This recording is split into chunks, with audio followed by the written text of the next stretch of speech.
Alright guys, we're going to show you how to catch pinfish today. We're out here out of Bayport, Florida. We're in about 5 foot of water on the flats.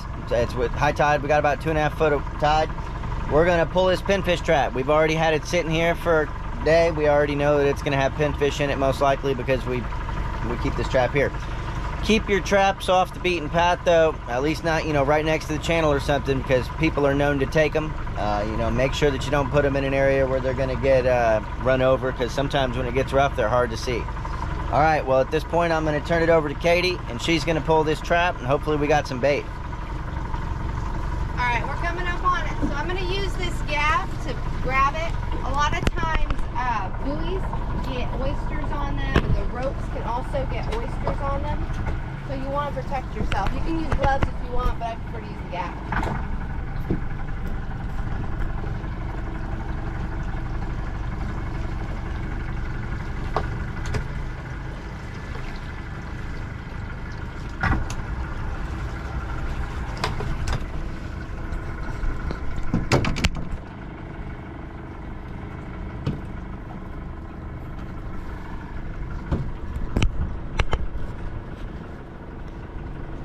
All right, you think we got any? Oh, yeah.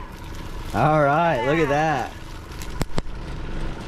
All right, so now we're gonna get those in the live well as quick as we can so we don't have any nasty juices all over the deck, because we're using chicken right now.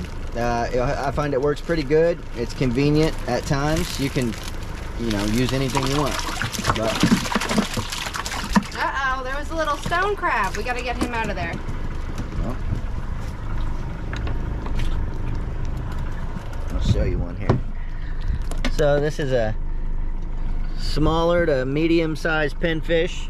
Pretty good for snook or redfish, or maybe even a cobia. We'll see what we can get into later, maybe. Maybe we'll make another video if we get something. Oh, there he goes.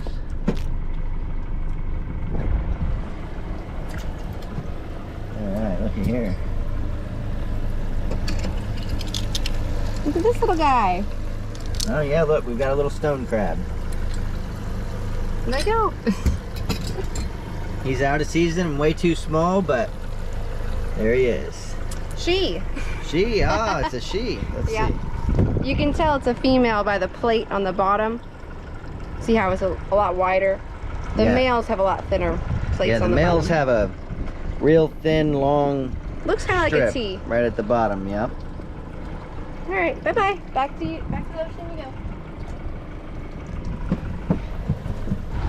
A lot of times when you pull these pinfish traps, you'll get a lot of other species in there, like the stone crabs and sometimes these little fish and like grunts and sometimes baby snappers. And we always like to throw them back just because, we don't really need them, and we got plenty of pinfish to go, so we'll let them live. Some fish also you need to be really careful with, like snapper.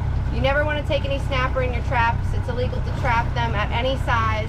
And certain other fish too, so make sure you're up on what species you have in there. Like I said, today we're using chicken. There's a lot of things you can use for this, but today we're using chicken because it's convenient. And it works really well. You put your chicken in, make sure when you throw it, I like to throw my buoy first. I guess it's up to you, but motor is in neutral. Throw my buoy.